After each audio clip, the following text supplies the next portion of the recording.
David, does Tuesday night just show how much result affects a mood? Because performance-wise, there were so many chances, but ultimately ended in defeat. Yeah, I think it does, and I think it can. Listen, the results, everything, of course, and right now we'd take a poor performance and a win probably over what I thought on the whole was a reasonable performance. Created endless amounts of chances, and you come off and you're 2-0, you've lost 2-0 in a game you've hammered, and if you read or listen to what their manager said afterwards, we cause them more problems than any other team that they've played this season. But if you don't get the 3 points, then really that clouds everything, and rightly so. I totally understand the frustration, but I have to try and keep the positives from that we created loads and loads of chances, really limit them to about three and a half chances in the game, which they score 2 from and hit the crossbar, and we have 20 and don't score. And I have to just try and keep the balance if I can between that, because it's devastating when you absolutely open a team up time after time after time and don't win. And as a coach, you do sit there and reflect on, well, what could I have done better? And you think, well, you've had 20 chances, 9 in and around the 6-yard box.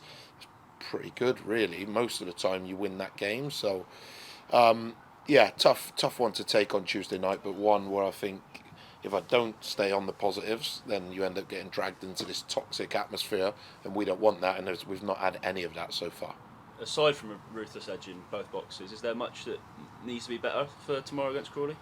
Yeah, so I think when we were switching the ball, we switched too slow. People take too many touches. It has to go quicker. I think we got a touch narrow, particularly they come to match us up. So the middle of the pitch was really. There was a lot of players in the middle of the pitch, and probably we could have got Dabo and Marcel, and then Robbo slightly higher, slightly wider, got the ball to him quicker, and then I think there were spaces then where we could have made like corner runs behind centre backs and played into the box a little bit more, but the tempo of play has to be much better. And then the other bit is you have to do your job. You can't turn your back when people are shooting. You have to stay concentrated on second phases, and they're the bits that in our box are really letting us down. So yeah, there's plenty to improve on. Obviously, we know that there's large parts which are good, but if you don't defend your goal properly and you don't take your chances, and you give yourself no chance of winning.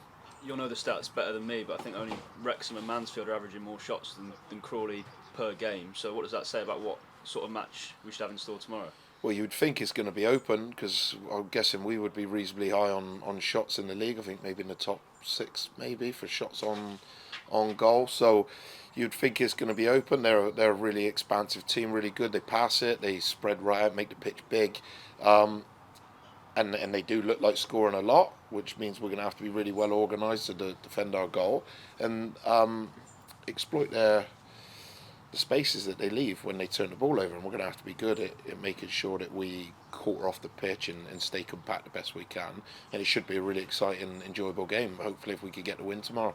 This game has sort of been highlighted for weeks as a possible return for the likes of Jordan Taylor and Callum Jones, but I guess it's that balancing act as well, isn't it? Of, not too much too soon. Yeah, exactly. So I spoke to Jordy. So Jordy and Callum will definitely be involved in the game. They're probably on the bench. Jordy's only trained for 1 week in the last 10, and we don't want him to get injured again, because it's not just his footballing ability, it's him as a person in and around the dressing room. I think that would be big for us right now. In Callum Jones, again, the same. He's trained for probably 2 weeks in the last 9, so he'll be involved, and we'll start to build them up, and then all of a sudden that gives us a lot more competition for places. It gives us a lot more experience and quality. So really excited to have them back, and hopefully keep them back now for the foreseeable future, because that'll be a good thing for the club. I mean, you said before in previous weeks it's all about having as many leaders as you possibly can on the pitch, and nobody epitomises that more than Jordy, I guess. So I suppose from a leadership point of view, it's really important to have him. Yeah, massive. He cares about the club so much, and he can get hold of the dressing room, and what he is he can make really good match-winning decisions. So he might turn the ball down the side and turn an opposition. He might hit a diag, he might be able to play through the lines, and then what he does, he defends his goal really, really well. So he's a leadership through his voice, but he's also a leadership through his decision making and his character. So he's a massive plus. He's been amazing. I'm gutted really at what I've had him for 3 or 4 games since I've been here, which probably sums up where a lot of the squad are at, actually.